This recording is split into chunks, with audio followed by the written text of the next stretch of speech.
آپ کے ہاں 7 بیٹے اور 7 بیٹیاں تھیں۔ آپ خود بھی صحت مند اور طاقتور تھے۔ آپ کے اصحاب کی تعداد بھی کافی تھی۔ گویا اللہ تعالیٰ نے آپ کو گوناگون نعمتوں سے نوازا تھا۔ آپ روئے زمین پر نعمتوں سے مالا مال شخص تھے۔ اللہ تعالیٰ نے آپ کو آزمانا چاہا تاکہ بعد میں آنے والے لوگوں کے لیے آپ صبر کی مثال بن جائیں۔ آخر صبر کا مرحلہ شروع ہو گیا۔ آپ کا سب مال و متاع ہلاک ہو گیا، یہاں تک کہ آپ فقیر ہو گئے۔ آپ کی زندگی ہی میں آپ کی ساری اولاد اللہ کو پیاری ہو گئی۔ کسی کا ایک بیٹا بھی فوت ہو جائے تو وہ کتنا غمگین ہوتا ہے، متاثر ہوتا ہے۔ سیدنا یعقوب علیہ السلام پر غم کس طرح طاری ہوا، یہاں تک کہ آپ کی آنکھوں کی بینائی تک جاتی رہی۔ مارے غم کے وہ گھل گئے تھے، جبکہ ان کا کوئی بیٹا فوت نہیں ہوا تھا، اور ادھر 7 بیٹے اور 7 بیٹیاں فوت ہو گئے۔ یہی نہیں، تمام مال مویشی ہلاک ہو گئے۔ معاملہ اس پر بھی ختم نہیں ہوا، آپ شدید مرض میں مبتلا ہو گئے۔ بیماری اس قدر شدید تھی کہ آپ چلنے پھرنے سے معذور ہو گئے، اٹھنے کی سکت نہ رہ گئی، یہاں تک کہ آپ کا گوشت گرنے لگا۔ آپ کی آزمائش انتہا کو پہنچ گئی۔ اب آپ کے ساتھی بھی آپ کا ساتھ چھوڑنے لگے۔ انہیں خوف محسوس ہوا کہ کہیں ان کی بیماری انہیں بھی نہ لگ جائے، کہیں یہ کوئی ایسی بیماری نہ ہو جو ایک سے دوسرے کو لگتی ہو۔ اس طرح سوائے 2 کے سب ساتھی آپ کا ساتھ چھوڑ گئے، کوئی آپ کے قریب نہ آتا تھا۔ جو 2 ساتھی ساتھ چھوڑ کر نہیں گئے تھے وہ بھی ذرا دور کھڑے ہو کر بات کرتے تھے۔ آپ کی خدمت کے لیے بس آپ کی بیوی رہ گئیں۔ وہ بہت وفادار بیوی تھی۔ یہ زوجہ محترمہ آپ کی خدمت کرتی، آپ کو کھلاتی پلاتی، آپ کو نہلاتی۔ پھر نوبت یہاں تک پہنچی کہ سارا ہی مال بالکل ختم ہو گیا۔ اب بیوی صاحبہ نے اجرت پر لوگوں کے گھروں میں کام کرنا شروع کیا تاکہ کچھ کما کر لائیں اور خاوند پر خرچ کر سکیں۔ یہ تھے اللہ کے نبی ایوب علیہ السلام۔ اتنی بڑی آزمائش میں پورے اترے۔ آزمائش بھی 1-2 ماہ نہیں، پورے 12 برس جاری رہی، اور ایک قول کے مطابق 18 برس جاری رہی۔ آپ اس دوران مجسمہ صبر بنے رہے۔ آپ نے کبھی کسی سے شکوہ تک نہ کیا، یہاں تک کہ کبھی زوجہ محترمہ سے بھی شکوہ نہ کیا۔ سال ہا سال اسی حالت پر گزر گئے۔ ایک بار آپ کی بیوی نے عرض کرنے کی ذرا ہمت کی اور کہا، آپ اللہ کے رسول ہیں، اگر اللہ کے حضور دعا کریں تو وہ آپ کی بیماری کو ختم فرما دیں گے، آپ کی حالت کو بدل دیں گے۔ بیوی صاحبہ کے یہ کہنے کے باوجود آپ نے بیماری کے ختم ہونے کی دعا نہ کی، نہ یہ کہا یا اللہ مجھے رزق کی فراوانی عطا فرما، بس رضائے الہی پر راضی رہے، تقدیر الہی پر خوش رہے۔ آپ نے بیوی سے فرمایا، ذرا بتاؤ تو ہم کتنا عرصہ خوشحالی اور فراوانی میں رہے ہیں، کتنا عرصہ ہم ناز و نعمت میں رہے ہیں؟ انہوں نے جواب دیا، 80 سال۔ یہ سن کر آپ نے فرمایا، مجھے اللہ تعالیٰ سے دعا کرتے حیا آتی ہے، جتنا عرصہ خوشحالی میں رہا اتنا عرصہ بیماری اور تنگ دستی میں نہیں گزرا، اس لیے میں ابھی یہ دعا نہیں کروں گا کہ وہ مجھے شفا عطا کر دے یا میری اس حالت کو بدل دے، وافر رزق عطا کرے، جب تک مجھ پر 80 سال نہ گزر جائیں۔ جس طرح میں 80 سال ناز و نعمت کی بہاریں دیکھتا رہا، اسی طرح 80 سال تک میں اسی حالت پر صبر کا دامن تھامے رہوں گا، تندرستی کا سوال نہیں کروں گا۔ آپ کے اس جواب پر بیوی صاحبہ مایوس ہو گئیں، اس لیے کہ انہیں تو بیماری کے ختم ہونے کی اور اچھے دنوں کے دوبارہ آنے کی امید تھی۔ آپ کی بات سن کر وہ بولیں، تب یہ آزمائش کی گھڑی کب ختم ہوگی؟ چونکہ اس بات سے اللہ تعالیٰ کی ناشکری ہوتی تھی، اس لیے ایوب علیہ السلام ناراض ہو گئے۔ انہوں نے اللہ کے نام کی قسم کھائی کہ اگر اللہ تعالیٰ نے مجھے شفا عطا فرمائی تو میں انہیں 100 کوڑے ماروں گا۔ دوسری طرف نوبت یہاں تک پہنچی کہ لوگوں نے آپ کی بیوی صاحبہ کو کام دینے سے انکار کرنا شروع کر دیا۔ ان کا خیال تھا کہیں ان کے شوہر کی بیماری انہیں بھی نہ لگ جائے۔ وہ سمجھتے تھے کہ ایوب علیہ السلام کی بیماری چھوت کی ہے، لہٰذا یہ بیماری ان کی بیوی کے واسطے سے انہیں بھی لگ سکتی ہے۔ جب معاملہ یہاں تک پہنچ گیا تب آپ نے ایک چھوٹی سی بات کہی، اس میں بھی کوئی واضح دعا نہیں تھی، جبکہ اس وقت سے بڑھ کر دعا کے لیے کون سا وقت ہو سکتا تھا؟ آپ کی اس بات کو اللہ تعالیٰ نے قرآن مجید میں بیان فرمایا ہے۔ سورہ انبیاء آیت 83 میں ہے، وَأَيُّوبَ إِذْ نَادَى رَبَّهُ أَنِّي مَسَّنِيَ الضُّرُّ وَأَنْتَ أَرْحَمُ الرَّاحِمِينَ۔ اور ایوب کی اس حالت کو یاد کرو جبکہ اس نے اپنے پروردگار کو پکارا کہ مجھے یہ بیماری لگ گئی ہے اور تو رحم کرنے والوں سے زیادہ رحم کرنے والا ہے۔ مجھے آزمائش نے آ لیا ہے اور تو ارحم الراحمین ہے۔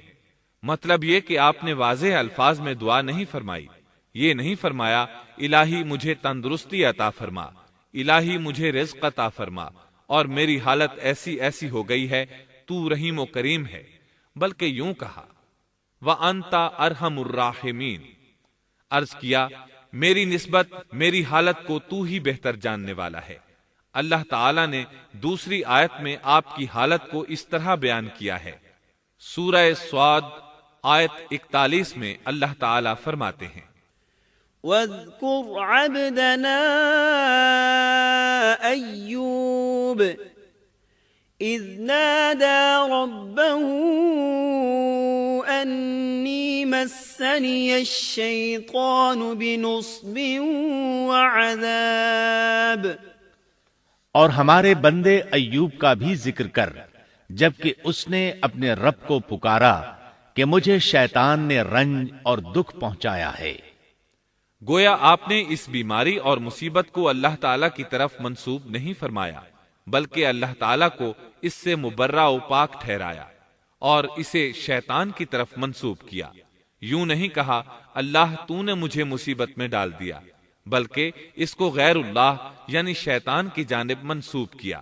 حدیث میں بھی اسی طرح آتا ہے وَالشَّرُّ لَيْسَ إِلَيْكَ، برائی تیری طرف سے نہیں ہے۔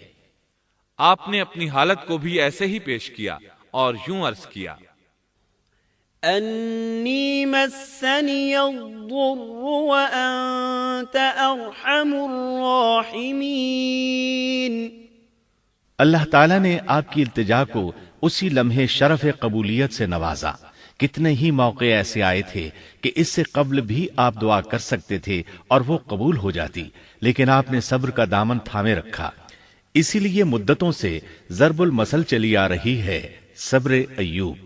جب آپ نے اپنے پروردگار سے اس انداز میں دعا مانگی تو اللہ تعالیٰ نے ان سے آزمائش ختم کر دی۔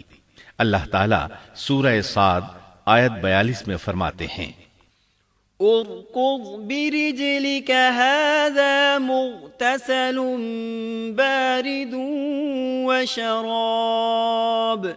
اپنا پاؤں مارو، یہ نہانے اور پینے کے لیے ٹھنڈا پانی ہے۔ جب انہوں نے پاؤں زمین پر مارا تو پانی کا چشمہ جاری ہو گیا۔ علماء کرام کہتے ہیں جب انہوں نے اس پانی سے غسل کیا تو جسم کے بیرونی حصے سے بیماری ختم ہو گئی، اور جو ہی پانی پیا جسم کے اندرونی حصے کی بیماری ختم ہو گئی، اور یہ اللہ عز و جل کا عظیم احسان ہے۔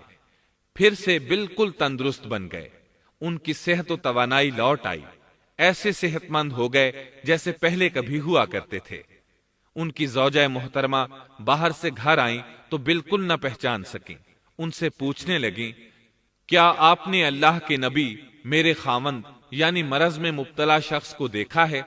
اللہ کی قسم جب میرے خاوند صحت مند تھے تو بالکل آپ جیسے تھے، میں نے آپ سے بڑھ کر ان سے ملتا جلتا آدمی آج تک نہیں دیکھا۔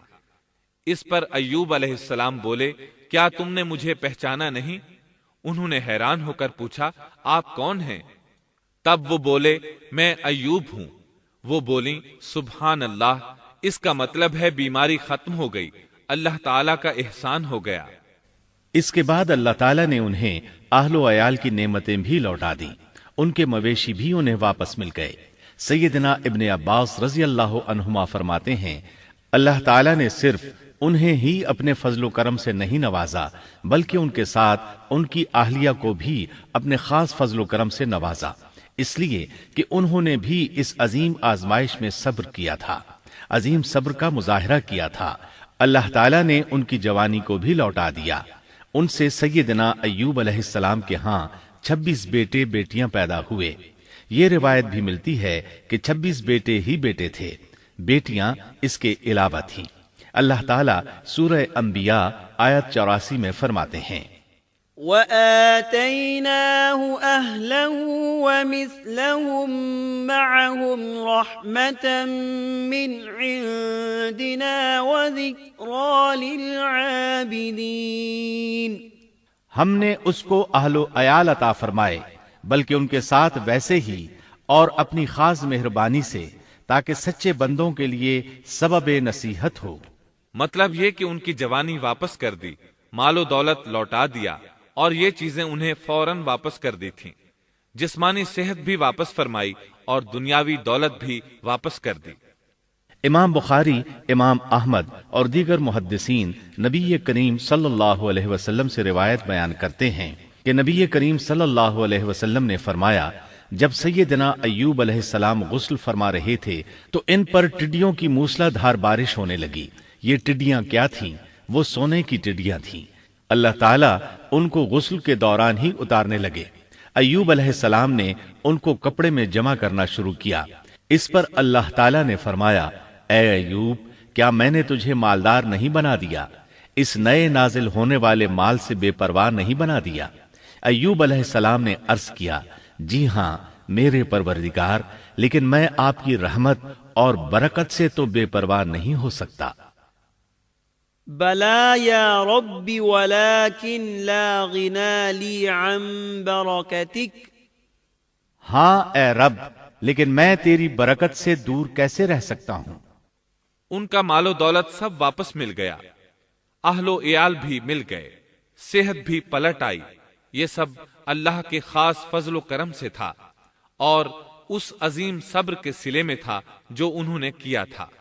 اللہ تعالیٰ نے ان کی اہلیہ محترمہ پر بھی نرمی فرمائی، جیسا کہ سورہ صاد آیت 44 میں فرماتے ہیں، وَخُذْ بِيَدِكَ ضِغْثًا، اور اپنے ہاتھ میں تنکوں کی ایک جھاڑو پکڑو۔ بالکل باریک تنکوں کی ایک جھاڑو لو، اس میں 100 تنکے ہوں، ان کو اکٹھا کر لو۔ اس کے بعد فرمایا، فَاضْرِبْ بِهِ وَلَا تَحْنَثْ، جھاڑو سے اسے مار اور قسم کے خلاف نہ کر۔ مطلب یہ کہ ایوب علیہ السلام نے اپنی بیوی کو 100 کوڑے مارنے کی قسم کھائی تھی۔ اللہ نے یہ تدبیر سمجھائی کہ 100 تنکوں کا جھاڑو لے کر ایک بار انہیں مارو اور قسم پوری کرو، قسم کی خلاف ورزی نہ کرو۔ اس طرح آپ کی قسم بھی پوری ہو جائے گی اور بیوی کو بھی تکلیف نہیں پہنچے گی۔ تو اس طرح اللہ تعالیٰ نے ان کی زوجہ محترمہ پر خاص مہربانی فرمائی۔ اللہ سورہ انبیاء آیت 83 اور 84 میں فرماتے ہیں، وَأَيُّوبَ إِذْ نَادَى رَبَّهُ أَنِّي مَسَّنِيَ الضُّرُّ وَأَنْتَ أَرْحَمُ الرَّاحِمِينَ فَاسْتَجَبْنَا لَهُ فَكَشَفْنَا مَا بِهِ مِنْ ضُرٍّ وَآتَيْنَاهُ أَهْلَهُ وَمِثْلَهُمْ مَعَهُمْ رَحْمَةً مِّنْ عِنْدِنَا وَذِكْرَىٰ لِلْعَابِدِينَ۔ ایوب کی اس حالت کو یاد کرو جبکہ اس نے اپنے پروردگار کو پکارا کہ مجھے یہ بیماری لگ گئی ہے اور تو رحم کرنے والوں سے زیادہ رحم کرنے والا ہے۔ تو ہم نے ان کی سن لی اور جو دکھ انہیں تھا اسے دور کر دیا اور انہیں اہل و عیال عطا کر دیے، بلکہ ان کے ساتھ اپنی مہربانی سے ویسے ہی اور عطا کر دیے تاکہ سچے بندوں کے لیے نصیحت کا سبب ہو۔ اسی طرح اللہ تعالی سورہ صاد آیت 41 تا 44 میں فرماتے ہیں، وَاذْكُرْ عَبْدَنَا أَيُّوبَ إِذْ نَادَى رَبَّهُ أَنِّي مَسَّنِيَ الشَّيْطَانُ بِنُصْبٍ وَعَذَابٍ ارْكُضْ بِرِجْلِكَ هَذَا مُغْتَسَلٌ بَارِدٌ وَشَرَابٌ وَوَهَبْنَا لَهُ أَهْلَهُ وَمِثْلَهُمْ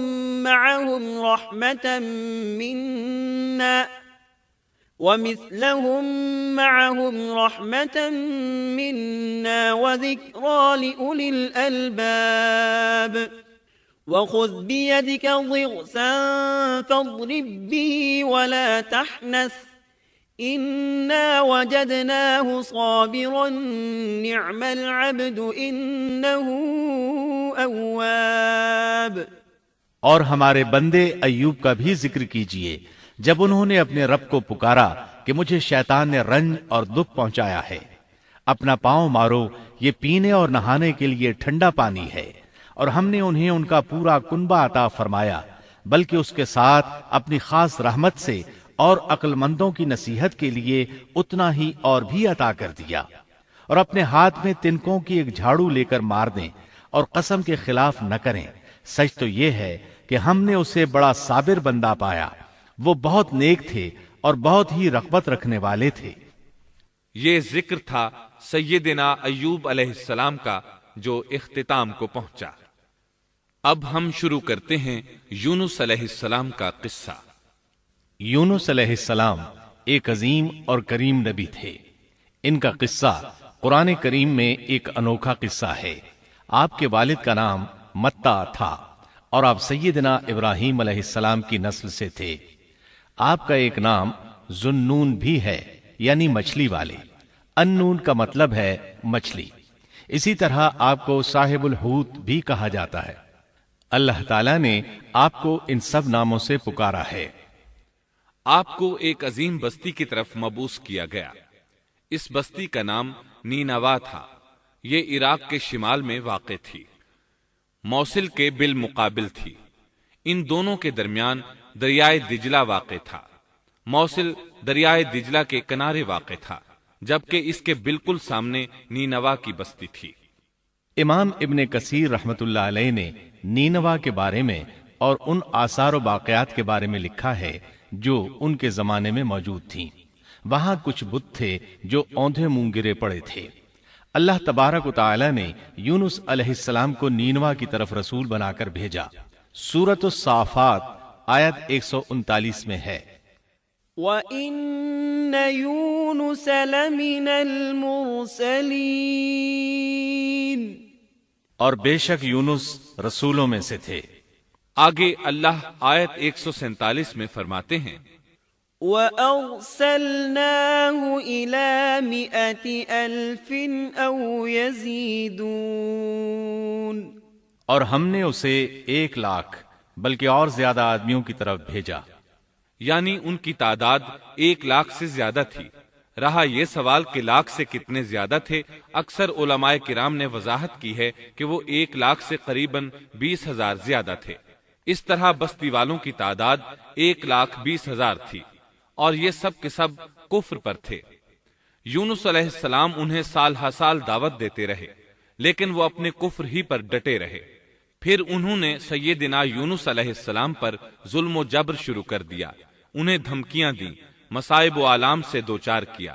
مطلب یہ کہ جس طرح دوسرے انبیاء کرام کے ساتھ کیا گیا، ان کے ساتھ بھی وہی سلوک ہوا۔ آخر آپ نے اپنی قوم کو اللہ کے عذاب سے آگاہ کرتے ہوئے اعلان فرما دیا کہ فلاں دن تم پر عذاب آ جائے گا۔ پھر خود غصے کی حالت میں اس بستی سے نکل گئے، جبکہ اللہ تعالیٰ نے انہیں متعین دن کی مہلت دینے کی اجازت تو دی تھی، لیکن اس بستی سے نکل جانے کا حکم نہیں دیا تھا۔ جب آپ نے انہیں یہ مہلت سنائی تو خود غصے کی حالت میں بستی سے نکل گئے۔ سورہ انبیاء آیت 87 میں اللہ تعالیٰ فرماتے ہیں، وَذَا النُّونِ إِذ ذَّهَبَ مُغَاضِبًا فَظَنَّ أَن لَّن نَّقْدِرَ عَلَيْهِ، مچھلی والے کو یاد کرو جبکہ وہ غصے سے چل دیا اور خیال کیا کہ ہم اسے نہ پکڑ سکیں گے۔ اس آیت کی تفسیر میں امام رازی رحمہ اللہ لکھتے ہیں، جس نے یہ گمان کیا کہ اللہ تعالیٰ اسے پکڑنے کی قدرت نہیں رکھتا، وہ آدمی کافر ہے۔ سیدنا امیر معاویہ رضی اللہ عنہ سے روایت ہے، انہوں نے سیدنا ابن عباس رضی اللہ عنہما سے کہا، آج رات قرآن کریم کی چند آیات کے معانی میں الجھ کر رہ گیا ہوں، مجھے کوئی راستہ سجھائی نہیں دے رہا کہ اس الجھن سے کس طرح نکلوں۔ مجھے بس آپ ایسے نظر آتے ہیں جو ان آیات کا مطلب بتا سکتے ہیں، کم از کم میں ان آیات کی تفسیر اور تعبیر نہیں سمجھ سکا۔ ابن عباس رضی اللہ عنہما نے پوچھا، وہ کون سی آیات ہیں؟ سیدنا امیر معاویہ رضی اللہ عنہ کہنے لگے، یونس علیہ السلام کا یہ خیال کرنا کہ اللہ تعالیٰ ان پر قدرت نہیں رکھتے، یہ سن کر سیدنا ابن عباس رضی اللہ عنہما نے فرمایا، اس سے مراد یہ نہیں، یہ لفظ قدر یہاں تنگی کے معنی میں آیا ہے، قدرت اور طاقت رکھنے کے معنی میں نہیں۔ اللہ تعالیٰ نے قدر بمعنی تنگی اور قدر بمعنی قدرت دونوں کا استعمال کیا ہے۔ تنگی کے معنی کی مثال سورۃ الطلاق آیت نمبر 7 میں ہے۔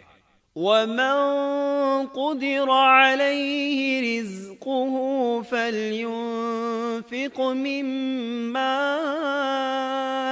آتَاهُ اللَّهُ، اور جس پر اس کے رزق کی تنگی کی گئی ہو اسے چاہیے کہ جو کچھ اللہ تعالیٰ نے اسے دے رکھا ہے اسی میں سے اپنی حیثیت کے مطابق دے۔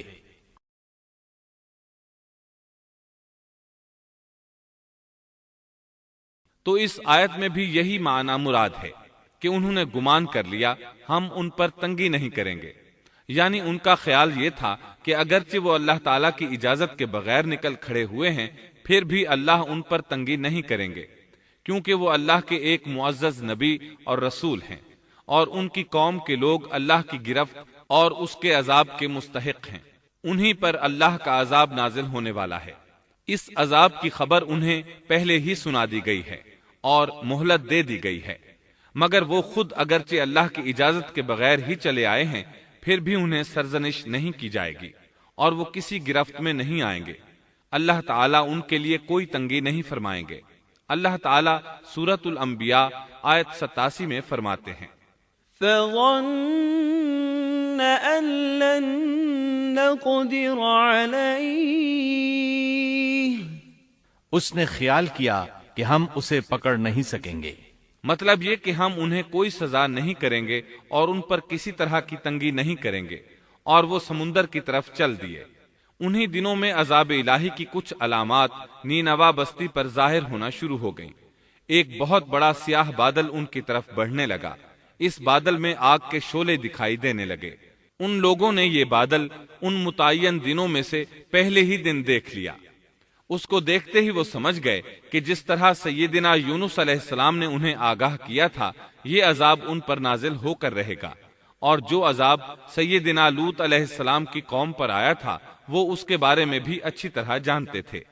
وہ بستی ان کی بستی کے قریب ہی تھی، اس لیے وہ ڈر گئے۔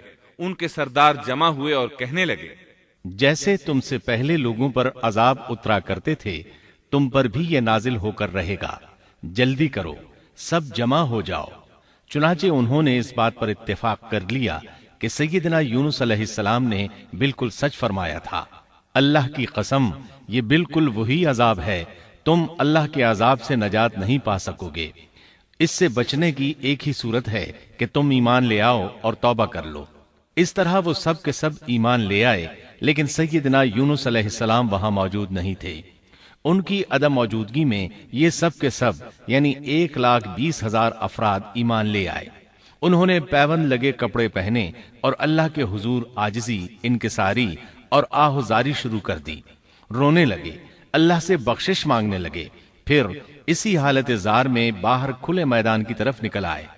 ان کے سرداروں نے سب کو الگ الگ کر دیا، یہاں تک کہ ماں اور بیٹے کو بھی جدا کر دیا۔ سب اپنی اپنی جگہ پر یعنی ماں اپنی جگہ پر اور بیٹا اپنی جگہ پر آہوزاری کرنے لگے تاکہ ان پر اللہ تعالیٰ کی رحمت نازل ہو جائے۔ یہ عذاب 3 دن تک ان کے سروں پر منڈلاتا رہا، اور یہ بھی مسلسل آہوزاری کرتے رہے، اپنی عاجزی ظاہر کرتے رہے، معافیاں مانگتے رہے۔ آخرکار اللہ تعالیٰ نے ان پر رحم و کرم فرما دیا اور عذاب کو ان سے پھیر دیا۔ اللہ تعالیٰ سورہ یونس آیت 98 میں فرماتے ہیں، فلولا كانت قرية آمنت فنفعها إيمانها إلا قوم يونس، چنانچہ کوئی بستی ایمان نہ لائی کہ ایمان لانا اس کے لیے فائدہ مند ہوتا سوائے یونس کی قوم کے۔ مطلب یہ کہ سابقہ امتوں میں سے کسی کے بارے میں یہ سننے میں نہیں آیا کہ پوری قوم ایمان لے آئی ہو۔ تمام بستیوں میں ایک بھی بستی ایسی نہیں تھی، بس ایک یونس علیہ السلام کی قوم ایمان لے آئی۔ اللہ تعالیٰ سورہ یونس آیت 98 میں فرماتے ہیں، لما آمنوا كشفنا عنهم عذاب الخزي في الحياة الدنيا ومتعناهم إلى حين۔ جب وہ ایمان لے آئے تو ہم نے رسوائی کے عذاب کو دنیاوی زندگی میں ان پر سے ٹال دیا اور ان کو ایک وقت تک کے لیے زندگی سے فائدہ اٹھانے کا موقع دیا۔ مطلب یہ کہ ہم نے انہیں دنیاوی زندگی کا لطف اٹھانے کا موقع دیا۔ اب اس قوم پر قیامت کے دن تک عذاب نہیں اترے گا۔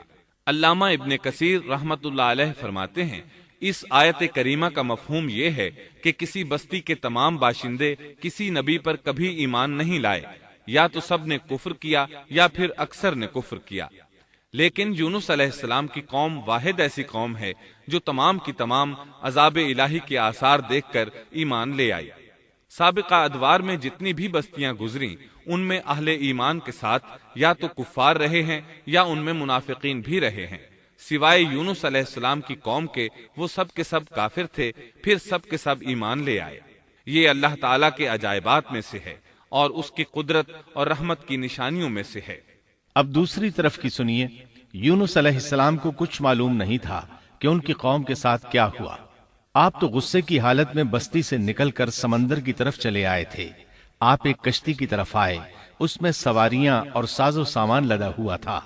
اللہ تعالیٰ سورۃ الصافات آیت 140 میں فرماتے ہیں، اذ ابق الى الفلك المشحون، جب وہ بھاگ کر بھری کشتی پر پہنچے۔ کشتی روانہ ہوئی، موجیں اٹھیں، سمندر میں طغیانی آئی، یوں لگتا تھا کہ بس ابھی غرق ہوئے۔ کہنے لگے بوجھ ہلکا کرو، اپنا ساز و سامان سمندر میں پھینک دو۔ چنانچہ انہوں نے اپنا اپنا ساز و سامان سمندر میں پھینک دیا۔ اس طرح کشتی کچھ ہلکی ہو گئی، لیکن ضرورت کے مطابق ہلکی نہ ہو سکی۔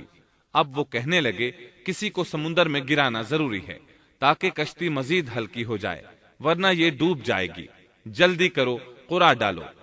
جس کے نام کا قرع نکلتا جائے اسے سمندر میں گراتے جاؤ اور بار بار یہ عمل دہراتے جاؤ یہاں تک کہ کشتی ہلکی ہو جائے۔ چنانچہ قرع ڈالا گیا۔ سب سے پہلے یونس علیہ السلام کا نام نکلا۔ سب کہنے لگے نہیں، یہ تو ایسے نہیں ہیں، ان کے چہرے پر تو سجدوں کے نشانات ہیں، انہیں رہنے دو، پھر قرع ڈالو۔ چنانچہ پھر قرع ڈالا گیا، پھر انہی کا نام نکلا۔ سب نے تعجب کیا۔ تیسری مرتبہ پھر قرع ڈالا گیا، اس بار پھر یونس علیہ السلام ہی کا نام نکلا۔ اللہ تعالیٰ سورۃ الصافات آیت 141 میں فرماتے ہیں، فساهم فكان من المدحضين، پھر قرآن اندازی ہوئی تو یہ مغلوب ہو گئے۔ ہر بار انہی کا نام نکلا۔ آخر کار ان لوگوں نے انہیں پکڑ کر سمندر میں گرا دیا۔ فالتقمه الحوت، تو پھر انہیں مچھلی نے نگل لیا۔ حوت بڑی مچھلی کو کہتے ہیں۔ اللہ تعالیٰ نے حوت کو القاء فرمایا، انہیں کھانا نہیں، نہ ان کے جسم کو کوئی گزند پہنچے۔ یہ اس مچھلی کو اللہ تعالیٰ کے احکامات تھے۔ اللہ تعالیٰ سورۃ الصافات آیت 142 میں فرماتے ہیں، فالتقمه الحوت وهو مليم، تو پھر انہیں مچھلی نے نگل لیا اور وہ خود اپنے آپ کو ملامت کرنے لگے۔ یعنی وہ سمجھ گئے کہ بار بار جو ان کا نام قرآن اندازی میں نکلتا رہا ہے تو وہی مقصود ہیں، چنانچہ خود کو ملامت کرنے لگے، اور یہ ملامت توبہ کی ابتدا ہے کہ انسان خود کو ملامت کرتا ہے۔ اب یونس علیہ السلام مچھلی کے پیٹ میں تھے۔ اللہ کی قدرت، آپ مچھلی کے پیٹ میں 3 دن تک رہے، بعض روایات میں 7 دن اور زیادہ سے زیادہ مدت 40 روز آئی ہے۔ آپ نے مچھلی کے پیٹ میں اللہ تعالیٰ کو پکارا۔ اللہ سورۃ الانبیاء آیت 87 میں فرماتے ہیں، فنادى في الظلمات، آخر کار وہ اندھیروں کے اندر سے پکار اٹھے۔ علماء نے یہاں 3 اندھیروں کا ذکر کیا ہے، مچھلی کے پیٹ کا اندھیرا، سمندر کا اندھیرا اور رات کا اندھیرا۔ گویا ان پر یہ سارے اندھیرے اکٹھے ہو گئے تھے۔ اللہ سورۃ الصافات آیت 143 اور 144 میں فرماتے ہیں فلولا أنه كان من المسبحين للبث في بطنه إلى يوم يبعثون۔ پس اگر یہ پاکی بیان کرنے والوں میں سے نہ ہوتے تو لوگوں کے اٹھائے جانے کے دن تک اس کے پیٹ ہی میں رہتے۔ مطلب یہ کہ اگر آپ اللہ تبارک و تعالی کی تسبیح نہ بیان کرتے تو مچھلی کے پیٹ ہی میں رہتے۔ آپ نے دعا نہیں مانگی بلکہ اللہ عز و جل کی تسبیح بیان کی۔ روایات میں یوں بھی آتا ہے کہ جب مچھلی آپ کو سمندر کی اتھاہ گہرائی میں لے گئی تو آپ وہاں آبی مخلوقات کی تسبیحات کی آوازیں سننے لگے، گویا اللہ تعالی نے انہیں القاء فرمایا کہ آپ بھی تسبیح کریں۔ اللہ سورۃ الانبیاء آیت 87 میں فرماتے ہیں فنادى في الظلمات أن لا إله إلا أنت سبحانك إني كنت من الظالمين۔ بالآخر وہ اندھیروں کے اندر سے پکار اٹھا کہ الہی تیرے سوا کوئی معبود نہیں، تو پاک ہے، بے شک میں ظالموں میں ہو گیا۔ چنانچہ یونس علیہ السلام نے اس تسبیح کے الفاظ کو یوں ادا فرمایا لا إله إلا أنت سبحانك إني كنت من الظالمين۔ امام احمد، امام ترمذی، امام نسائی اور دیگر ائمہ رحمہم اللہ نے یہ حدیث نقل کی ہے کہ یونس علیہ السلام کی وہ دعا جو انہوں نے مچھلی کے پیٹ میں مانگی تھی وہ یہی ہے لا إله إلا أنت سبحانك إني كنت من الظالمين۔ جو بھی مسلمان یہ دعا اپنی کسی حاجت میں مانگے گا اللہ تعالیٰ اس کی دعا ضرور قبول فرمائے گا۔ یہ دعائے مستجاب ہے، مقبول دعاؤں میں سے ہے۔ اسی دعا کے بعد اللہ تعالیٰ نے یونس علیہ السلام کو اس پریشانی سے نجات عطا فرمائی۔ اللہ سورۃ الانبیاء آیت 88 میں فرماتے ہیں فاستجبنا له ونجيناه من الغم وكذلك ننجي المؤمنين۔ تو ہم نے اس کی پکار سن لی اور اسے غم سے نجات دے دی، اور ہم ایمان والوں کو اسی طرح بچا لیا کرتے ہیں۔ ایک صحابی نے نبی کریم صلی اللہ علیہ وسلم سے پوچھا، اے اللہ کے رسول صلی اللہ علیہ وسلم، یونس علیہ السلام نے جو دعا مچھلی کے پیٹ میں مانگی کیا وہ صرف انہی کے لیے تھی یا ان کے بعد اہل ایمان کے لیے بھی ہے؟ تو آپ نے فرمایا یہ دعا یونس علیہ السلام کے لیے خاص تھی اور سب اہل ایمان کے لیے عام ہے۔ کیا تم نے اللہ تعالیٰ کا یہ فرمان نہیں سنا؟ وَكَذَلِكَ نُنْجِي الْمُؤْمِنِينَ۔ اور ہم ایمان والوں کو اسی طرح بچا لیا کرتے ہیں۔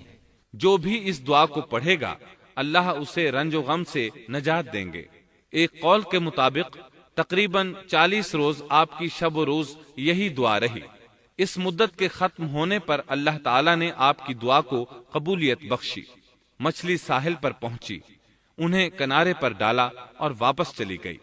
اس بات کو اللہ تعالیٰ نے سورۃ الصافات آیت 145 میں یوں بیان فرمایا ہے فَنَبَذْنَاهُ بِالْعَرَاءِ وَهُوَ سَقِيمٌ۔ پس اسے ہم نے چٹیل میدان میں ڈال دیا اور وہ اس وقت بیمار تھے۔ آپ وہاں اسی طرح لیٹے رہے۔ پھر اللہ کی قدرت سے آپ کے قریب ایک بیلدار درخت اگا، جیسا کہ سورۃ الصافات آیت 146 میں ہے۔ وَأَنبَتْنَا عَلَيْهِ شَجَرَةً مِّن يَقْطِينٍ۔ اور اس پر سایہ کرنے والا ایک بیلدار درخت ہم نے اگا دیا۔ اس کدو کے درخت کے متعلق مورخین کا کہنا ہے کہ اللہ تعالیٰ نے اس درخت کا انتخاب اس لیے فرمایا تھا کہ اس درخت کے پتے چوڑے ہوتے ہیں، ان کے سائے میں انہیں ڈھانپ دیا گیا تاکہ ہوا سے اذیت نہ پہنچے، اس لیے کہ ان کے جسم سے جلد اتر گئی تھی۔ پھر اس درخت سے خوش کن خوشبو بھی آتی تھی، اس خوشبو نے انہیں فرحت بخشی۔ پھر کدو کی خوشبو میں ایک خصوصیت یہ تھی کہ حشرات الارض کو دور رکھتی ہے۔ اللہ تعالیٰ نے انہی خصوصیات کی وجہ سے اس بیلدار درخت کا انتخاب فرمایا تھا تاکہ آپ ہر طرح کی تکلیف سے محفوظ رہیں۔ یہ ہے اللہ کی قدرت، سبحان اللہ۔ اسی طرح مفسرین یہ بھی کہتے ہیں کہ اللہ تعالیٰ نے ان کے پاس ایک پہاڑی بکری بھیج دی، وہ آپ کے قریب آتی اور آپ کے سر کے اوپر اپنی ٹانگیں پھیلائے کھڑی ہو جاتی، اس طرح اس کے تھن آپ کے منہ میں چلے آتے اور آپ ان سے خواہش کے مطابق دودھ پیتے۔ یہ تھا آپ کا کھانا اور پینا۔ رفتہ رفتہ آپ کی حالت بہتر ہو گئی، توانا اور تندرست ہو گئے، پھر آپ اٹھنے کے قابل ہو گئے، اور یہ سب اللہ تعالیٰ کی مہربانی سے ہوا۔ جب آپ کی صحت لوٹ آئی تو اللہ تعالیٰ نے آپ کو پھر آپ کی قوم کی طرف بھیجا، جیسا کہ سورۃ الصافات آیت 148 میں ہے۔ وَأَرْسَلْنَاهُ إِلَى 100,000 أَوْ يَزِيدُونَ فَآمَنُوا فَمَتَّعْنَاهُمْ إِلَى حِينٍ۔ اور ہم نے اسے 1,00,000 بلکہ اور زیادہ آدمیوں کی طرف بھیجا، پس وہ ایمان لے آئے اور ہم نے انہیں ایک زمانے تک عیش و عشرت دی۔ وہ سب کے سب آپ پر ایمان لے آئے تھے۔ اللہ تعالیٰ نے اس قصے کے ذریعے نبی کریم صلی اللہ علیہ وسلم کو اشارہ فرمایا ہے کہ دعوت دیتے ہوئے اکتانا نہیں۔ اللہ سورۃ القلم آیت 48 میں فرماتے ہیں، وَلَا تَكُن كَصَاحِبِ الْحُوتِ، اور مچھلی والے کی طرح نہ ہو جائیے۔ ان لوگوں کو دعوت حق دیتے رہیے۔ دیکھیے وہ سال ہر سال دعوت دیتے رہے لیکن اکتائے نہیں، ان سے مایوس نہیں ہوئے۔ ان کی پوری بستی میں سے ایک بھی ان پر ایمان نہیں لایا تھا، لیکن جب ان سے مایوس ہو گئے تو انہیں اللہ کے عذاب سے آگاہ کر دیا اور منہ پھیر کر چل دیے تو وہ سب کے سب ایمان لے آئے۔ اللہ تعالی سورۃ القصص آیت 56 میں فرماتے ہیں، إنك لا تهدي من أحببت ولكن الله يهدي من يشاء۔ آپ جسے چاہیں ہدایت نہیں دے سکتے، بلکہ اللہ تعالیٰ ہی جسے چاہتا ہے ہدایت دیتا ہے۔ اس قصے میں بہت بڑا سبق ہے کہ کسی بھی حالت میں اللہ کی رحمت سے مایوس نہیں ہونا چاہیے اور نہ ہدایت کے معاملے میں اپنی ذات پر بھروسہ کرنا چاہیے۔ ہدایت تو بس صرف اللہ تعالیٰ ہی کی طرف سے ہے، آپ کے ذمے تو پیغام حق پہنچا دینا ہے۔ اللہ سبحانہ و تعالیٰ کے ذمے ہدایت سے نوازنا ہے۔ اللہ تعالیٰ نے انہیں پاک صاف بنا دیا، انہیں چن لیا۔ اللہ خود ہی سورۃ القلم آیت 50 میں وضاحت فرماتے ہیں، فاجتباه ربه فجعله من الصالحين۔ اسے اس کے رب نے پھر نوازا اور اسے نیک لوگوں میں کر دیا۔ امام مسلم نے ایک حدیث روایت کی ہے کہ نبی کریم صلی اللہ علیہ وسلم نے فرمایا، لا ينبغي لعبد أن يقول أنا خير من يونس بن متى۔ تم میں سے کوئی شخص ہرگز یہ نہ کہے کہ میں یعنی محمد یونس بن متا سے بہتر ہوں، یعنی یوں نہ کہے کہ میں سیدنا یونس علیہ السلام سے افضل ہوں۔ وہ اس طرح کہ وہ تو اپنی قوم کے ایمان لانے سے مایوس ہو گئے تھے اور میں مایوس نہیں ہوں، اس طرح بالکل نہ کہے، کیونکہ بالآخر اللہ تعالیٰ نے آپ کو چن لیا اور برگزیدہ بنا لیا اور صالحین میں داخل کر لیا۔ اس واقعے میں نبی کریم صلی اللہ علیہ وسلم کو جو ہدایت دی گئی ہے اس کا ذکر سورۃ القلم آیت 41 میں آتا ہے، فاصبر لحكم ربك ولا تكن كصاحب الحوت۔ پس تو اپنے رب کے حکم کا صبر سے انتظار کر اور مچھلی والے کی طرح نہ ہو جا۔ مطلب یہ کہ یونس علیہ السلام کی مانند نہ ہو جائیے جو اپنی قوم کے ایمان لانے سے مایوس ہو گئے تھے۔ یقیناً دین کی دعوت اور حق کے پرچار میں یہ بہت عظیم سبق ہے کہ داعی اللہ کو کبھی مایوس نہیں ہونا چاہیے۔ یونس علیہ السلام کا قصہ ختم ہوا اور اب ہم آپ کو سناتے ہیں ذوالکفل علیہ السلام کا قصہ۔ قرآن عزیز میں ذوالکفل علیہ السلام کا ذکر 2 سورتوں یعنی سورۃ الانبیاء اور سورہ صاد میں آیا ہے، لیکن دونوں سورتوں میں صرف نام مذکور ہے، مختصر و مفصل کسی قسم کے حالات کا کوئی تذکرہ نہیں ہے۔ سورۃ الانبیاء آیت 85 اور 86 میں اللہ تعالیٰ فرماتے ہیں وَإِسْمَاعِيلَ وَإِدْرِيسَ وَذَا الْكِفْلِ كُلٌّ مِّنَ الصَّابِرِينَ وَأَدْخَلْنَاهُ فِي رَحْمَتِنَا إِنَّهُم مِّنَ الصَّالِحِينَ۔ اور اسماعیل اور ادریس اور ذوالکفل یہ سب صابر لوگ تھے، ہم نے انہیں اپنی رحمت میں داخل کر لیا، یہ سب لوگ نیک تھے۔ اللہ تعالیٰ سورہ صاد آیت 48 میں فرماتے ہیں وَاذْكُرْ إِسْمَاعِيلَ وَالْيَسَعَ وَذَا الْكِفْلِ وَكُلٌّ مِّنَ الْأَخْيَارِ۔ اسماعیل، یسع اور ذوالکفل کا بھی ذکر کر دیجئے، یہ سب بہترین لوگ تھے۔ ذوالکفل علیہ السلام کے متعلق جس طرح قرآن مجید نے نام کے سوا کچھ ذکر نہیں فرمایا، اسی طرح نبی اکرم صلی اللہ علیہ وسلم سے بھی ان کے متعلق کچھ منقول نہیں ہے، لہٰذا قرآن و حدیث کی روشنی میں اس سے زیادہ کچھ نہیں کہا جا سکتا کہ ذوالکفل علیہ السلام اللہ کے برگزیدہ نبی اور پیغمبر تھے اور کسی قوم کی ہدایت کے لیے مبعوث ہوئے تھے۔ قرآن و سنت میں اس سے زیادہ سکوت ہے۔ باقی رہا سیر و تواریخ میں ان کا ذکر، تو کافی تفتیش و جستجو کے بعد بھی ہمیں اس سلسلے میں ایسی ٹھوس معلومات نہیں مل سکیں جن کے ذریعے سے ذوالکفل علیہ السلام کے حالات و واقعات پر مزید روشنی پڑ سکے۔ چنانچہ تورات بھی خاموش ہے اور اسلامی تاریخ بھی۔ البتہ ابن جریر رحمت اللہ علیہ نے مشہور مفسر تابعی مجاہد رحمت اللہ علیہ سے ان کے متعلق ایک قصہ نقل کیا ہے۔ اسی طرح امام ابن ابی حاتم نے اسی قصے کے قریب قریب کچھ آثار عبداللہ بن عباس اور ابو موسیٰ اشعری رضی اللہ عنہم سے نقل فرمائے ہیں۔ یہ طویل روایات ہیں۔ ان میں ہے کہ ابن عباس اور ابو موسیٰ اشعری رضی اللہ عنہم فرماتے ہیں کہ ذوالکفل نبی نہیں تھے، بلکہ وہ ایک نیک اور صالح آدمی تھے۔ لیکن ایک تو یہ روایات سند کے اعتبار سے ضعیف ہیں، دوسرا یہ کہ ابن عباس اور ابو موسیٰ رضی اللہ عنہم جیسے جلیل القدر صحابہ اور مجاہد رحمت اللہ علیہ جیسے عظیم تابعی سے یہ ناممکن ہے کہ وہ ذوالکفل علیہ السلام کے متعلق یہ فرمائیں کہ وہ نبی نہیں بلکہ ایک نیک مرد تھے۔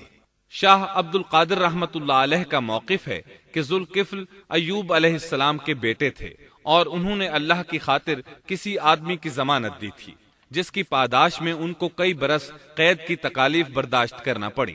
چنانچہ شاہ صاحب اپنی تفسیر موضح القرآن میں لکھتے ہیں کہ ذوالکفل ایوب علیہ السلام کے بیٹے تھے، ایک شخص کے ضامن ہو کر کئی برس قید رہے اور اللہ کی خاطر یہ مشقت سہی۔ موجودہ دور کے بعض مفسرین کا خیال ہے کہ ذوالکفل حزقیل علیہ السلام کا لقب ہے۔ ایک دوسرے مفسر کی عجیب و غریب رائے یہ ہے کہ ذوالکفل گوتم بدھ کا لقب ہے، کیونکہ اس کے دارالسلطنت کا نام کفل تھا، جس کا معرب کفل ہے، اور عربی میں ذو صاحب اور مالک کے لیے آتا ہے، اور صاحب مال کے لیے ذو مال اور مالک شہر کے لیے ذو بلد کے الفاظ کثرت سے استعمال ہوتے ہیں، لہٰذا یہاں بھی کفل کے مالک و بادشاہ کو ذوالکفل کہا گیا ہے۔ اس مفسر نے یہ بھی دعویٰ کیا ہے کہ گوتم بدھ کی اصل تعلیم توحید اور حقیقی اسلام ہی کی تعلیم تھی، مگر اس کی موجودہ صورت دوسرے ادیان کی طرح محرف اور مسخ شدہ ہے۔ لیکن یہ اقوال قیاس و آراء سے زیادہ تاریخی حیثیت سے کوئی وقت نہیں رکھتے۔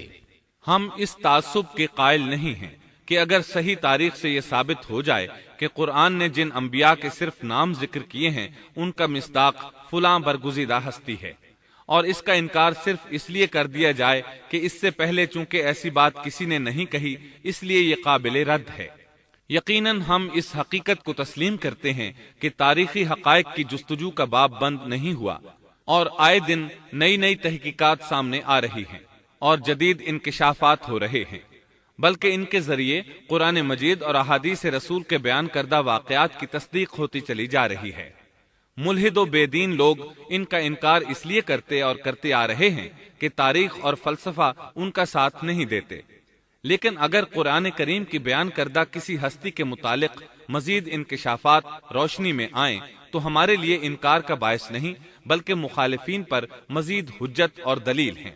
لیکن اس حقیقت کے اقرار کے باوجود اس سے یہ بھی لازم نہیں آتا کہ کسی واقعے کے متعلق کوئی شخص اگر محض اپنے وہم و گمان اور قیاس و انداز سے بے دلیل کوئی بات کر دے تو ضرور اس کو مان لیا جائے۔ چنانچہ ذوالکفل علیہ السلام کو گوتم بدھ قرار دینا ابھی تک اس سے زیادہ کوئی حیثیت نہیں رکھتا۔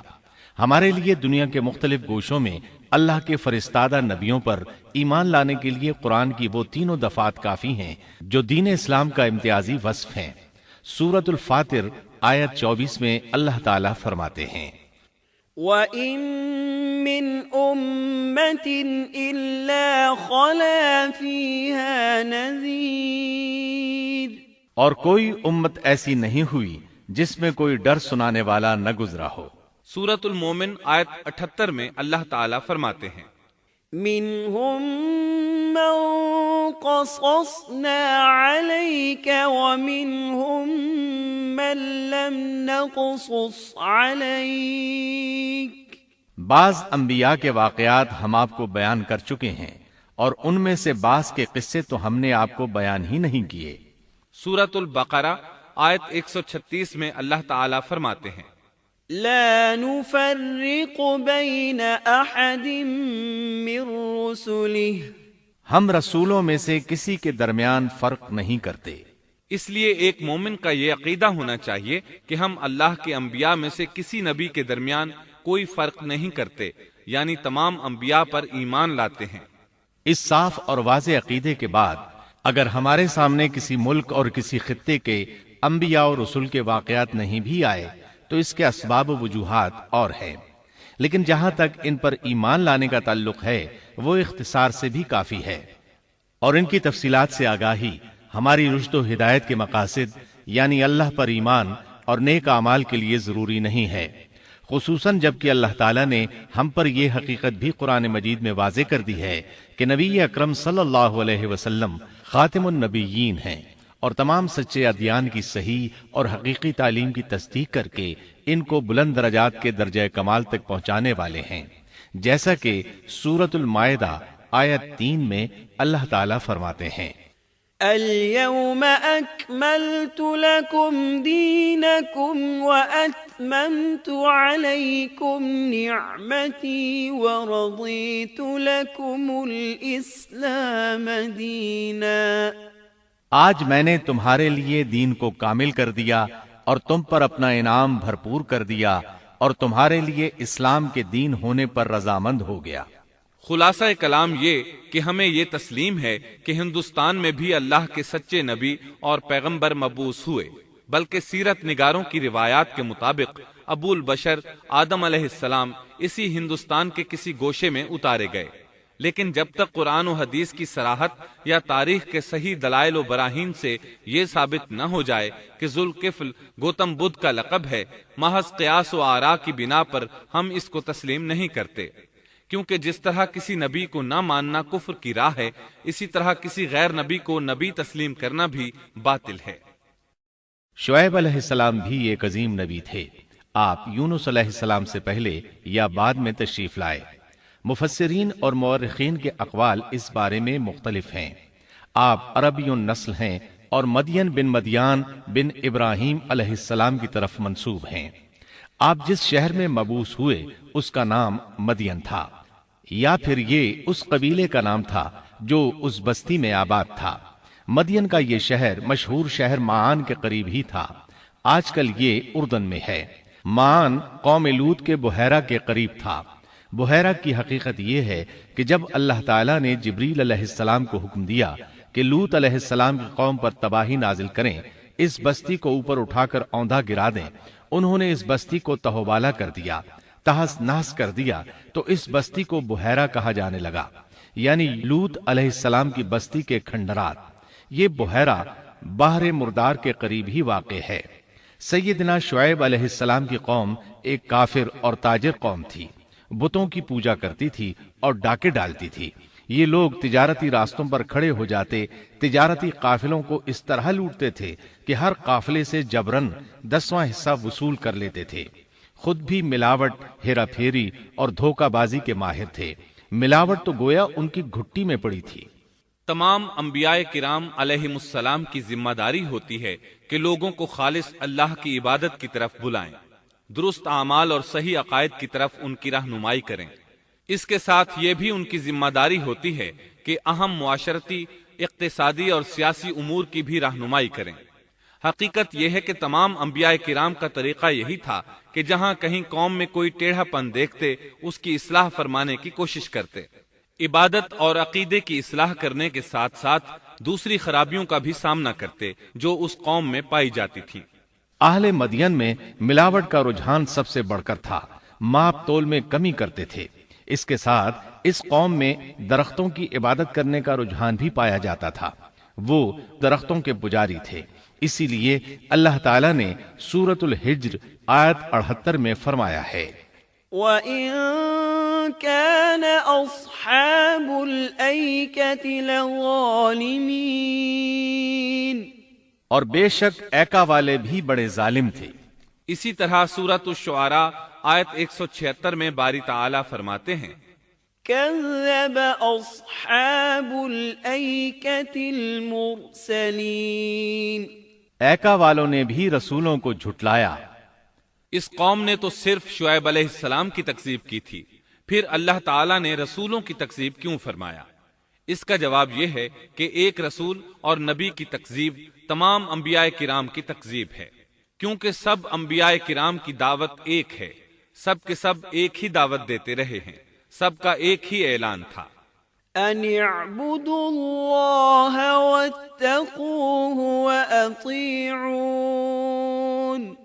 تم اللہ کی عبادت کرو اور اسی سے ڈرو اور میرا کہنا مانو۔ یہ تھی تمام انبیاء کرام کی دعوت۔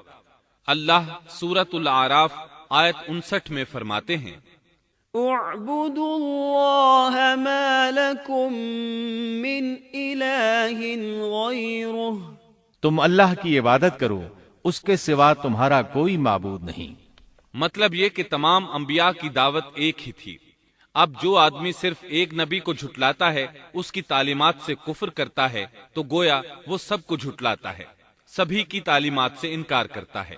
یہی وجہ ہے کہ اللہ تعالیٰ نے فرمایا، ایکا والوں نے رسولوں کو جھٹلایا، باوجود اس کے کہ انہوں نے صرف ایک رسول کو جھٹلایا تھا۔ شعیب علیہ السلام نے قوم کو دعوت دینی شروع کی۔ اللہ تعالیٰ سورہ اعراف آیت 85 میں فرماتے ہیں، وَإِلَى مَدْيَنَ أَخَاهُمْ شُعَيْبًا قَالَ يَا قَوْمِ اعْبُدُوا اللَّهَ مَا لَكُمْ مِنْ إِلَٰهٍ غَيْرُهُ قَدْ جَاءَتْكُمْ بَيِّنَةٌ مِّن رَّبِّكُمْ، اور ہم نے مدین کی طرف ان کے بھائی شعیب کو بھیجا، انہوں نے فرمایا، اے میری قوم، تم اللہ کی عبادت کرو، اس کے سوا تمہارا کوئی معبود نہیں، تمہارے پاس تمہارے پروردگار کی طرف سے واضح دلیل آ چکی ہے۔ سب کے سب انبیاء کرام معجزات کے ساتھ تشریف لائے ہیں۔ اگر معجزات نہ ہوتے تو لوگوں کو کیسے پہچان ہوتی کہ وہ حق پر ہیں؟ معجزات نہ ہوتے تو ہم ایک سچے نبی اور نبوت کے جھوٹے مدعی کے درمیان فرق کیسے کر سکتے تھے؟ نبی برحق تو معجزات لے کر آتا ہے، دنیا میں کوئی نبی ایسا نہیں آیا جو معجزات لے کر نہ آیا ہو۔ معجزے کی تعریف میں علماء لکھتے ہیں، المعجزة أمر خارق للعادة، شيء لا يستطيعه البشر وليس من صنع البشر۔ معجزہ اس خلاف عادت امر کو کہتے ہیں جو انسانوں کی طاقت سے بالا ہو اور اس میں کسی آدمی کا عمل دخل نہ ہو، یعنی جس کو پیش کرنے سے انسان عاجز ہوں۔ عاجز کرنے والی وہی چیز ہوتی ہے جو زمینی قوانین اور ضوابط کے خلاف ہو، مثلا مردوں کا زندہ کرنا، پہاڑوں کو چیر کر اونٹنی کا نکل آنا، لاٹھی کا سانپ بن جانا، چاند کا 2 ٹکڑے ہونا اور دیگر معجزات۔ مختصر یہ کہ جو نبی دنیا میں تشریف لائے کوئی نہ کوئی معجزہ ضرور ساتھ لائے تاکہ لوگ ان کی سچائی پر ایمان لے آئیں۔ اگر کوئی شخص نبوت کا دعویٰ کرے اور ہاتھ کی صفائی سے کوئی شعبدہ دکھائے تو وہ معجزہ نہیں ہے۔ معجزہ ہونے کے لیے چند شرائط ہیں۔ نمبر 1، وہ کام خلاف عادت ہو، قوانین فطرت کو توڑنے والا ہو۔ نمبر 2، اس کام کو اللہ کسی نبی یا رسول کے ہاتھوں پر ظاہر کرے۔ نمبر 3، عورتوں سے ظاہر نہ ہو، اس لیے کہ انبیاء سب کے سب مرد تھے۔ اللہ تعالیٰ سورہ یوسف آیت 109 میں فرماتے ہیں، وما أرسلنا من قبلك إلا رجالا، آپ سے پہلے ہم نے جتنے رسول بھیجے سب مرد ہی تھے۔ نمبر 4، اس معجزے سے وہ دوسروں کو چیلنج بھی کرے کہ مخالفین میں سے کوئی ایسا کر کے دکھائے، چاہے سب مل کر دکھائیں، مطلب یہ کہ وہ معجزہ سب کے لیے چیلنج ہو۔ شعیب علیہ السلام نے بھی اپنے معجزے کے ذریعے اپنی قوم کو چیلنج کیا۔ اللہ تعالیٰ ان کی زبان سے سورہ آراف آیت 85 میں فرماتے ہیں، قد جاءتكم بينة من ربكم، تمہارے پاس تمہارے رب کی طرف سے واضح دلیل آ چکی ہے۔ شعیب علیہ السلام ایسے واضح اور روشن امور ان کے سامنے پیش کرتے ہیں کہ جن پر عمل پیرا ہو کر وہ دنیا و آخرت میں فلاح پا سکتے تھے۔ سورۃ الاعراف آیت 85 میں ہے، فأوفوا الكيل والميزان ولا تبخسوا الناس أشياءهم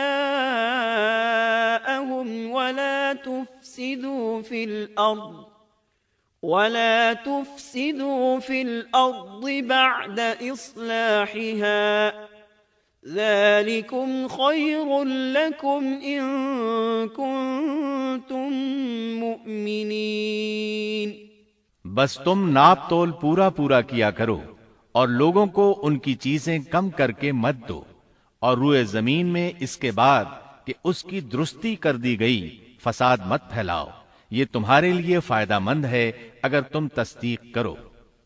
اللہ تعالیٰ سورۃ الاعراف آیت 86 میں فرماتے ہیں، وَلَا تَقْعُدُوا بِكُلِّ صِرَاطٍ تُوعِدُونَ، اور تم سڑکوں پر اس غرض سے مت بیٹھا کرو کہ اللہ پر ایمان لانے والوں کو دھمکیاں دو۔ مطلب یہ کہ تمام تجارتی راستوں میں کٹوتیاں کرنے کے لیے نہ بیٹھا کرو، اگر وہ تمہیں رقوم ادا نہیں کرتے تو تم انہیں دھمکیاں دیتے ہو، جیسا کہ سورۃ الاعراف آیت 86 میں ہے۔ وَلَا تَقْعُدُوا بِكُلِّ صِرَاطٍ تُوعِدُونَ وَتَصُدُّونَ عَن سَبِيلِ اللَّهِ مَنْ آمَنَ بِهِ وَتَبْغُونَهَا عِوَجًا، اور تم سڑکوں پر اس غرض سے نہ بیٹھو کہ اللہ پر ایمان لانے والوں کو دھمکیاں دو اور اللہ کی راہ سے روکو اور اس میں کجی تلاش کرنے میں لگے رہو۔ اللہ تعالیٰ سورۃ الاعراف آیت 86 میں فرماتے ہیں، وَاذْكُرُوا إِذْ كُنتُمْ قَلِيلًا فَكَثَّرَكُمْ، اور اس حالت کو یاد کرو جبکہ تم کم تھے پھر اللہ نے تمہیں زیادہ کر دیا۔ ان کی تعداد بالکل تھوڑی سی تھی، اللہ نے بڑی تیزی سے ان کی تعداد میں اضافہ کر دیا، لیکن جب انہوں نے شعیب علیہ السلام کی بات کو نہ مانا تو ان کا انجام کیا ہوا؟ اللہ تعالیٰ سورۃ الاعراف آیت 86 میں فرماتے ہیں، وَانظُرُوا كَيْفَ كَانَ عَاقِبَةُ الْمُفْسِدِينَ، اور دیکھو کیسا انجام ہوا فساد کرنے والوں کا۔ لوط علیہ السلام کی قوم چونکہ ان کے قریب ہی تھی، اس لیے ان کے انجام سے ڈرایا جا رہا ہے۔ قوم لوط کا واقعہ ان کے ہاں مشہور تھا۔ شعیب علیہ السلام کی دعوت کا تذکرہ سورہ ہود آیت 88 میں ہے کہ شعیب علیہ السلام نے اپنی قوم کو مخاطب کر کے فرمایا، إن أريد إلا الإصلاح ما استطعت، میرا ارادہ تو اپنی طاقت بھر اصلاح کرنے ہی کا ہے۔ دائی حضرات پر صرف اپنی بساط کے مطابق پیغام پہنچا دینا ہوتا ہے۔ لوگوں کو ایمان لانے پر مجبور کرنا انبیاء اور دائی حضرات کے مشن میں شامل نہیں ہے۔ اللہ تعالی سورۃ الغاشیہ آیت 22 میں فرماتے ہیں، لست علیہم بمسیطر، آپ ان پر محاسب نہیں ہیں۔ مطلب یہ کہ آپ انہیں ایمان لانے اور راہ راست پر چلانے کے لیے مجبور نہیں کر سکتے۔ آپ کے ذمے یہی امر ہے کہ آپ ان کی اصلاح کرنے کی کوشش کریں۔ سورہ ہود آیت 88 میں ہے، ان اريد الا الاصلاح ما استطعت وما توفيقي الا بالله عليه توكلت واليه انيب۔ میرا ارادہ تو اپنی طاقت بھر اصلاح کرنے کا ہی ہے، میری توفیق اللہ ہی کی مدد سے ہے، اسی پر میرا بھروسہ ہے اور اسی کی طرف میں رجوع کرتا ہوں۔ جب شعیب علیہ السلام نے انہیں ان باتوں کی طرف دعوت دی تو انہوں نے کفر کیا، آپ کو جھٹلایا، بلکہ یوں کہنے لگے، قالوا يا شعيب أصلاتك تأمرك أن نترك ما يعبد آباؤنا أو أن نفعل في أموالنا ما نشاء۔ انہوں نے جواب دیا کہ اے شعیب، کیا تیری نماز تجھے یہی حکم دیتی ہے کہ ہم اپنے باپ دادوں کے معبودوں کو چھوڑ دیں اور ہم اپنے مالوں میں جو کچھ چاہیں اس کا کرنا بھی چھوڑ دیں؟ آج بھی بعض لوگوں کا یہی حال ہے، وہ سمجھتے ہیں دین کا مطلب ہے مسجدوں کی حد تک عبادت کر لو، سیاسی اور معاشرتی زندگی میں دین کی کوئی ضرورت نہیں سمجھتے، ان معاملات کو دین سے الگ چیز تصور کرتے ہیں، کہتے ہیں بس جی یہ تو دنیا کے مشاغل ہیں۔ یہی حال تھا شعیب علیہ السلام کی قوم کا۔ سورہ ہود آیت 87 کے آخر میں ہے، انک لانت الحلیم الرشید، تو تو بڑا ہی باوقار اور نیک چلن آدمی ہے۔ مطلب یہ کہ انہوں نے مذاق کے انداز میں ان سے کہا، تو تو بڑا عقل مند ہے، کیوں ناراض ہوتا ہے؟ سیدنا ابن عباس رضی اللہ عنہما سے روایت ہے کہ وہ یہ بات ان سے مذاق کے انداز میں کہتے تھے، ان کی تعریف نہیں کرتے تھے۔ پھر شعیب علیہ السلام نے ان الفاظ میں سمجھایا، وَيَا قَوْمِ لَا يَجْرِمَنَّكُمْ شِقَاقِي أَن يُصِيبَكُم مِّثْلُ مَا أَصَابَ قَوْمَ نُوحٍ أَوْ قَوْمَ هُودٍ أَوْ قَوْمَ صَالِحٍ وَمَا قَوْمُ لُوطٍ مِّنكُم بِبَعِيدٍ۔ اور اے میری قوم، میرے خلاف ضد تمہارے لیے اس بات کا باعث نہ ہو جائے کہ تمہیں بھی ویسا ہی معاملہ پیش آ جائے جیسا قوم نوح یا قوم ہود یا قوم صالح کو پیش آ چکا ہے، اور قوم لوط تو تم سے کچھ دور نہیں۔ مطلب یہ تھا کہ قوم لوط تو تمہارے بالکل نزدیک تھی، ان پر آنے والے عذاب سے تو تم خود اچھی طرح خبردار ہو، جانتے ہو ان کے ساتھ کیا سلوک ہو چکا ہے۔ پھر آپ نے فرمایا، وَاسْتَغْفِرُوا رَبَّكُمْ ثُمَّ تُوبُوا إِلَيْهِ إِنَّ رَبِّي رَحِيمٌ وَدُودٌ۔ تم اپنے رب سے استغفار کرو اور اس کی طرف توجہ کرو، یقین مانو کہ میرا رب بڑی مہربانی والا اور بہت محبت کرنے والا ہے۔ جب وہ اپنی ضد پر اڑے رہے تو شعیب علیہ السلام نے یوں فرمایا، تو ذرا ٹھہر جاؤ یہاں تک کہ ہمارے درمیان اللہ فیصلہ کیے دیتا ہے، اور وہ سب فیصلہ کرنے والوں سے بہتر ہے۔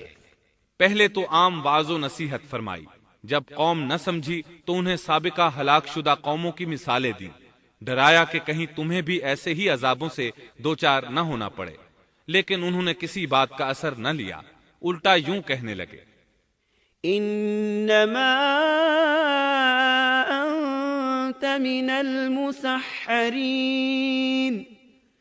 ما انت الا بشر مثلنا وان نظنك لمن الكاذبین۔ فأسقط علينا كسفا من السماء إن كنت من الصادقين۔ تو ان میں سے ہے جن پر جادو کر دیا جاتا ہے، اور تو ہم ہی جیسا ایک انسان ہے، اور ہم تو تجھے جھوٹ بولنے والوں میں سے ہی خیال کرتے ہیں۔ اگر تو سچے لوگوں میں سے ہے تو ہم پر آسمان کا کوئی ٹکڑا گرا دے۔ مطلب یہ کہ آخرکار یہ لوگ پہلے لوگوں یعنی عاد اور سمود کے نقش قدم پر چلنے لگے۔ ان کے انبیاء انہیں حق کی طرف بلاتے رہے، وہ انکار کرتے رہے، آخر ان پر اللہ کے عذاب اترے۔ ایسے ہی یہ لوگ بھی شعیب علیہ السلام کو دھمکیاں دینے لگے، ان کے مقابلے پر اتر آئے۔ سورۃ الاعراف آیت 88 میں ہے کہ شعیب علیہ السلام کی قوم کے کافر سرداروں نے ان سے کہا، قال الملأ الذين استكبروا من قومه لنخرجنك يا شعيب والذين آمنوا معك من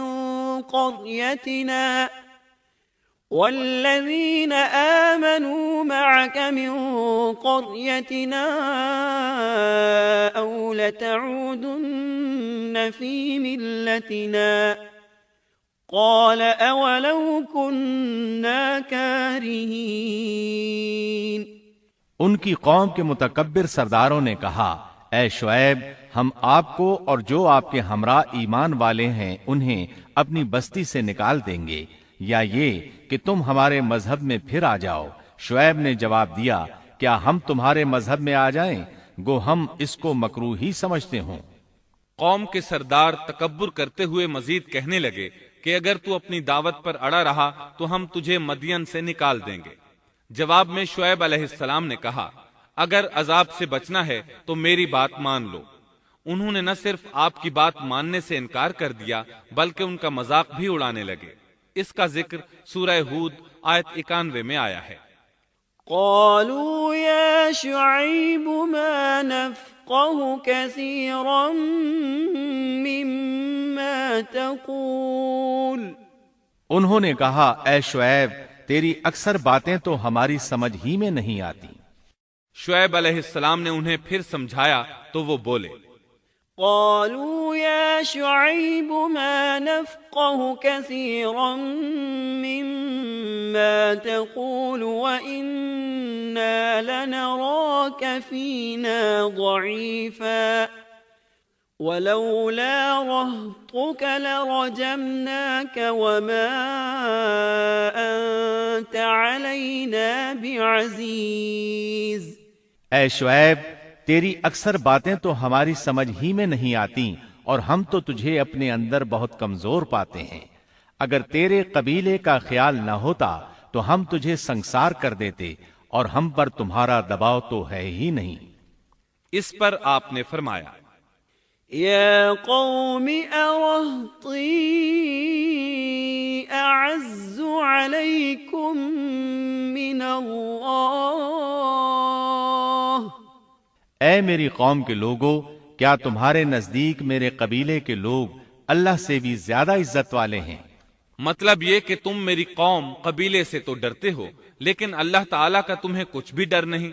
اس موقع پر انہوں نے اپنی قوم کو یوں خبردار کیا، وَيَا قَوْمِ اعْمَلُوا عَلَى مَكَانَتِكُمْ إِنِّي عَامِلٌ سَوْفَ تَعْلَمُونَ مَن يَأْتِيهِ عَذَابٌ يُخْزِيهِ وَمَنْ هُوَ كَاذِبٌ وَارْتَقِبُوا إِنِّي مَعَكُمْ رَقِيبٌ۔ اے میری قوم، اب تم اپنی جگہ عمل کیے جاؤ، میں بھی عمل کر رہا ہوں۔ بہت جلد تمہیں معلوم ہو جائے گا کہ کس کے پاس وہ عذاب آتا ہے جو اسے رسوا کر دے، اور کون ہے جو جھوٹا ہے۔ تم بھی انتظار کرو، میں بھی تمہارے ساتھ انتظار کرتا ہوں۔ پھر آپ نے دعا فرمائی، اے اللہ، میرے اور میری قوم کے درمیان فیصلہ کر دے۔ ادھر قوم کے لوگ انہیں بستی سے نکالنے اور سنگسار کرنے کی دھمکیاں دینے لگے۔ آپ کی دعا کے الفاظ سورہ اعراف آیت 99 میں آئے ہیں۔ ربنا افتح بيننا وبين قومنا بالحق وأنت خير الفاتحين۔ اے ہمارے پروردگار، ہمارے اور ہماری قوم کے درمیان حق کے موافق فیصلہ کر دے، اور تو سب سے اچھا فیصلہ کرنے والا ہے۔ آخر کار فیصلے کی گھڑی آ پہنچی۔ اللہ تعالیٰ نے سیدنا شعیب علیہ السلام اور ان پر ایمان لانے والوں کو نجات عطا فرمائی، اور ان کی قوم پر عجیب و غریب عذاب نازل ہونا شروع ہوا، اور عذاب صرف ایک ہی قسم کا نہیں تھا، کئی نوعیتوں اور شکلوں میں آیا۔ اللہ سبحانہ و تعالی ہمیں اپنی قدرت کی نشانیاں دکھاتے ہیں کہ قوم عاد کس طرح تند و تیز ہواؤں سے تباہ کی گئی، جبکہ شعیب علیہ السلام کی قوم کو اس کے بالکل برعکس عذاب دیا گیا۔ اللہ تعالیٰ نے ہوا کو روک لیا، حالت ایسی ہو گئی کہ ہوا بالکل نہ چلی، گرمی اور حرارت تیز ہو گئی۔ پھر اللہ تعالیٰ نے بستی سے باہر ایک بادل بھیجا، اس کے نیچے سایہ تھا، بچے، بوڑھے، جوان اور عورتیں سبھی اس سائے میں جگہ پانے کے لیے بھاگے تاکہ گرمی سے بچ سکیں۔ آخر بادل کے نیچے پہنچ کر بیٹھ گئے۔ جو ہی سب وہاں پہنچ کر بیٹھے، ان کے نیچے کی زمین ہلنے لگی، ہچکولے کھانے لگی، یہاں تک کہ زلزلہ شروع ہو گیا، سب گھٹنوں کے بل گرتے چلے گئے۔ اسی وقت جبریل علیہ السلام تشریف لائے اور ایسی زوردار چیخ ماری کہ اس چیخ کی شدت کی تاب نہ لاتے ہوئے سب کے سب وہیں ڈھیر ہو گئے۔ اللہ تعالیٰ سورۃ الشعراء آیت 189 میں فرماتے ہیں، فَأَخَذَهُمْ عَذَابُ يَوْمِ الظُّلَّةِ، پس انہیں سائبان والے دن کے عذاب نے پکڑ لیا۔ جب انہوں نے سائے اور ہوا کو گم پایا تو بادل کو دیکھتے ہی اس کے سائے کی طرف لپکے، لیکن اس میں تو عذاب تھا، اور انہوں نے یہی تو کہا تھا، فَأَسْقِطْ عَلَيْنَا كِسَفًا مِّنَ السَّمَاءِ إِن كُنتَ مِنَ الصَّادِقِينَ۔ اگر تم سچے لوگوں میں سے ہو تو ہم پر آسمان کا کوئی ٹکڑا گرا دو۔ بس اللہ تعالیٰ نے آسمان سے ایسا ہی عذاب بھیج دیا۔ اللہ سورہ آراف آیت 91 میں فرماتے ہیں، فَأَخَذَتْهُمُ الرَّجْفَةُ فَأَصْبَحُوا فِي دَارِهِمْ جَاثِمِينَ۔ پس انہیں زلزلے نے آ پکڑا، سو وہ اوندھے کے اوندھے پڑے رہ گئے۔ اللہ تعالیٰ مزید فرماتے ہیں، سورہ ہود آیت 94 تا 95 میں ہے، وَلَمَّا جَاءَ أَمْرُنَا نَجَّيْنَا شُعَيْبًا وَالَّذِينَ آمَنُوا مَعَهُ بِرَحْمَةٍ مِّنَّا وَأَخَذَتِ الَّذِينَ ظَلَمُوا الصَّيْحَةُ فَأَصْبَحُوا فِي دِيَارِهِمْ جَاثِمِينَ كَأَن لَّمْ يَغْنَوْا فِيهَا أَلَا بُعْدًا لِّمَدْيَنَ كَمَا بَعِدَتْ ثَمُودُ۔ جب ہمارا عذاب آ پہنچا، ہم نے شعیب کو اور ان کے ساتھ تمام مسلمانوں کو اپنی خاص رحمت سے نجات بخشی، اور ظالموں کو سخت چنگھاڑ نے آ پکڑا جس سے وہ اپنے گھروں میں اوندھے پڑے رہ گئے، گویا کہ وہ ان گھروں میں کبھی بسے ہی نہ تھے۔ آگاہ رہو، مدین والوں کے لیے بھی ویسی ہی پھٹکار ہے جیسی پھٹکار سمود پر پڑی۔ شعیب علیہ السلام اور ان پر ایمان لانے والے ان لوگوں سے دور کھڑے تھے، وہ ان کی طرف حسرت بھری نگاہوں سے دیکھ رہے تھے۔ سورہ آراف آیت 93 میں ارشاد ربانی ہے، فَتَوَلَّى عَنْهُمْ وَقَالَ يَا قَوْمِ لَقَدْ أَبْلَغْتُكُمْ رِسَالَاتِ رَبِّي وَنَصَحْتُ لَكُمْ فَكَيْفَ آسَى عَلَى قَوْمٍ كَافِرِينَ۔ اس وقت شعیب ان سے منہ موڑ کر چلے اور فرمانے لگے، اے میری قوم، میں نے تمہیں اپنے پروردگار کے احکام پہنچا دیے اور میں نے تمہاری خیر خواہی کی، پھر میں ان کافر لوگوں پر کیوں رنج کروں؟ اس کے بعد وہ دوبارہ مدین کی طرف لوٹ آئے، کیونکہ مدین شہر تو باقی رہ گیا تھا، صرف اہل مدین ہی تباہ ہوئے تھے۔ بعد میں لوگ آہستہ آہستہ مدین میں آ کر آباد ہونے لگے۔ مدین شہر پھر سے آباد ہو گیا، اس کی رونقیں لوٹ آئیں۔ اب مدین کے اکثر باشندے مسلمان تھے، وہ مسلمان جو شعیب علیہ السلام کے ساتھ تھے۔ وہ اور دوسرے علاقوں سے آنے والے کفار اب اس شہر کے باشندے تھے، اور یہی وہ مدین شہر تھا جس میں سیدنا موسیٰ علیہ السلام تشریف لائے تھے۔ شعیب علیہ السلام کا قصہ اپنے اختتام کو پہنچا۔ اب ہم آپ کو اصحاب القریہ کا قصہ سنائیں گے۔ اصحاب القریہ کا قصہ اللہ تعالیٰ نے سورہ یاسین میں بیان فرمایا ہے۔ اللہ تعالیٰ اس سورہ کی آیت 13 میں فرماتے ہیں، واضرب لهم مثلا أصحاب القرية إذ جاءها المرسلون۔ اور آپ ان کے سامنے ایک مثال یعنی ایک بستی والوں کا قصہ بیان کیجئے جبکہ اس بستی میں کئی رسول آئے۔ اکثر مفسرین کے قول کے مطابق یہ بستی انطاکیہ ہے۔ یہ ملک شام کے شمال میں ترکی کے قریب واقع ہے۔ اس بستی میں اللہ تعالیٰ کے رسول تشریف لائے، جیسا کہ سورہ یاسین آیت 14 میں ہے۔ اذ ارسلنا الیہم اثنین، جب ہم نے ان کے پاس 2 رسولوں کو بھیجا۔ ایک ہی وقت میں 2 نبی دونوں دعوت پیش کرتے ہیں، لیکن ہوا کیا؟